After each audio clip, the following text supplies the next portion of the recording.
Authentic relationships. There's something that me and many others wish for. It can mean many things to many people, but in the end, I think that we can all agree that in the end, everyone's together, no matter the ups and downs.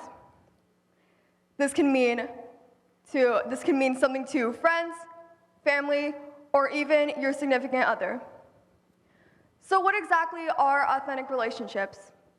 To me, this can mean being genuine with one another. There's trust, respect, reciprocal support.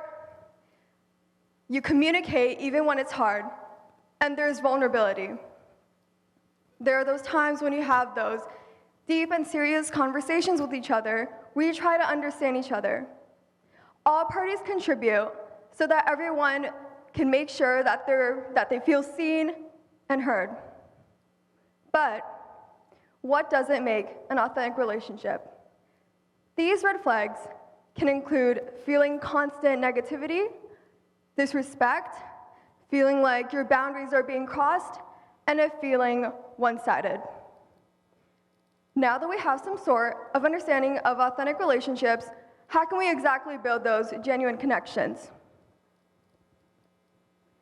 I am here to provide you some insight, and I understand that it can be difficult, but I understand. I've been there before. It's been pretty difficult for me in middle school. And I'm gonna say a lot of bad things about myself when I was in middle school. The person that I am right now, complete opposite. I was pretty quiet in middle school. I thought I wasn't cool enough, so I would try to play soccer with the others to fit in. And right now, it's not the sport I'm best at. I kind of suck, but it's okay. I brought some of my toys to school so that I could play with others, but I didn't end up getting them back. I was the friend who would walk on the grass beside the sidewalk. I wasn't able to put my trust on others because I felt that we didn't see each other that way. We didn't have that sort of relationship. Even when I thought that we were friends, it turns out I was the only one who thought that. Like I mentioned, it being one-sided. I never felt like I could be myself around others, and when I tried to fake it, it did work for a while, but I felt that guilt for myself, and it was only temporary. That was until, in grade 8, I had met a big group of friends that I felt like I could be myself around.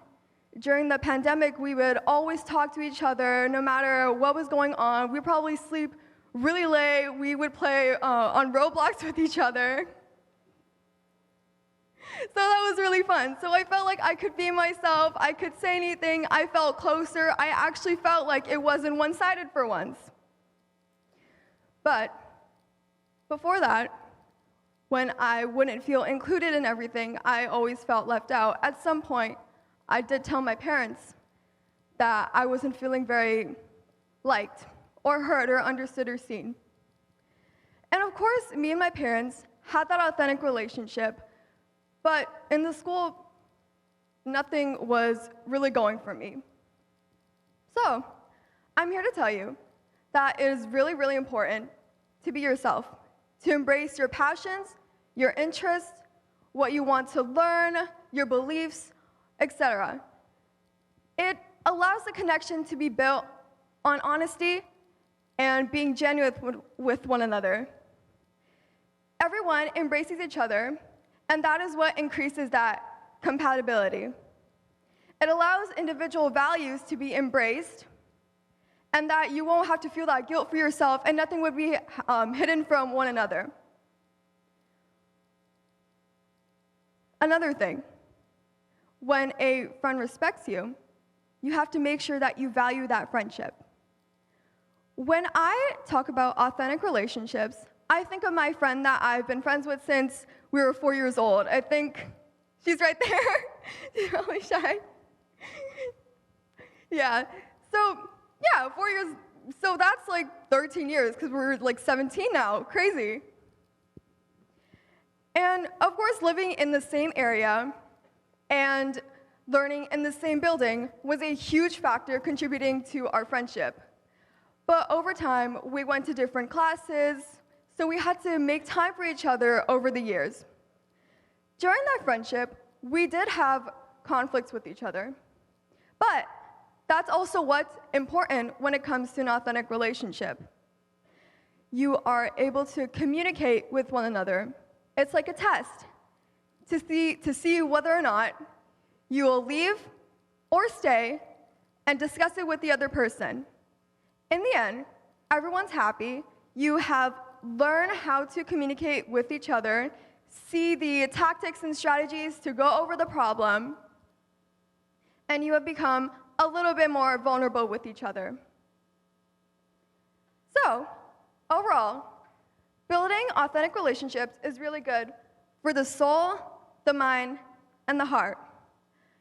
You must be able to recognize when a good friendship is coming your way and when you should be able to evaluate. Now, even me and my friend of 13 years, we go to different schools. But I have kind of used that, and I've made so many great friends here at this school. But just because they are giving you that special treatment does not mean that you can't give it back. That authentic relationship, like I said, is contributed from both ways, so that everyone feels seen and heard. Now, I don't feel like the friend that always feels left out, walks on the grass beside the sidewalk. So it's important to be proud of what you believe in, your passions, what you want to learn, and also make sure to value that relationship. Because, it could go for over a decade, even to university, even when you're old and just sitting together, talking all wrinkly and just talking about what happened in middle school. Being yourself is really important because you yourself are important. Thank you.